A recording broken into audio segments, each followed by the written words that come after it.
selalu dianggap sebagai simbolik kegagahan dan keberanian orang zaman dulu kala. Ramai beranggapan rata-rata lelaki di negeri Sarawak mempunyai tatu di badan, sama ada ia tatu tradisi atau tatu hiasan. Di Sarawak, jika lelaki tiada mempunyai tatu, akan dianggap lemah dan sesetengah istiadat. Oleh kerana itu, pemuda lelaki pada zaman dahulu kala harus memiliki tatu. Tatu dianggap simbol lelaki gagah dan digerum pada zaman dahulu kala. Dan manakala pula, setiap tatu yang terukir di badan mempunyai maksud menurut kepercayaan masing-masing.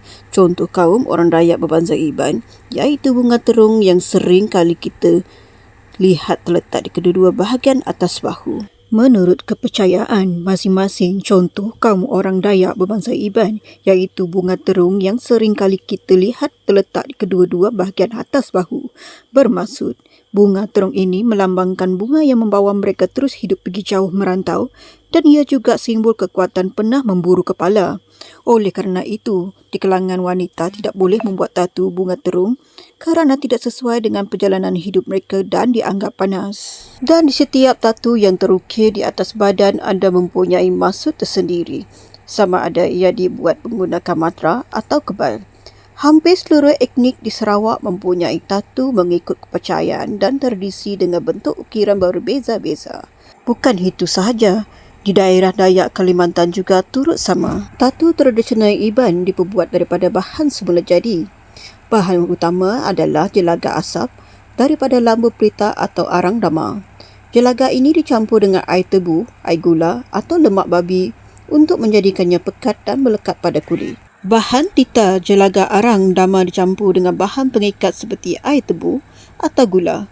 Kemudian dikeringkan hingga mengkristal sebelum dicairkan semula untuk digunakan. Manakala alatan untuk membuat tatu, ia menggunakan jarum atau duri pokok tertentu yang dijepit pada batang kayu. Teknik untuk membuat tatu, jarum dicelup ke dalam dakwah hitam lalu dipukul secara perlahan ke permukaan kulit. Tradisi ini asalnya melambangkan keberanian dan perlindungan, seringkali dibuat pada bahu bunga terung, kerongkong atau tangan. Biasanya proses ini menyakitkan dan memakan masa lama, namun ia adalah simbol warisan budaya yang mendalam.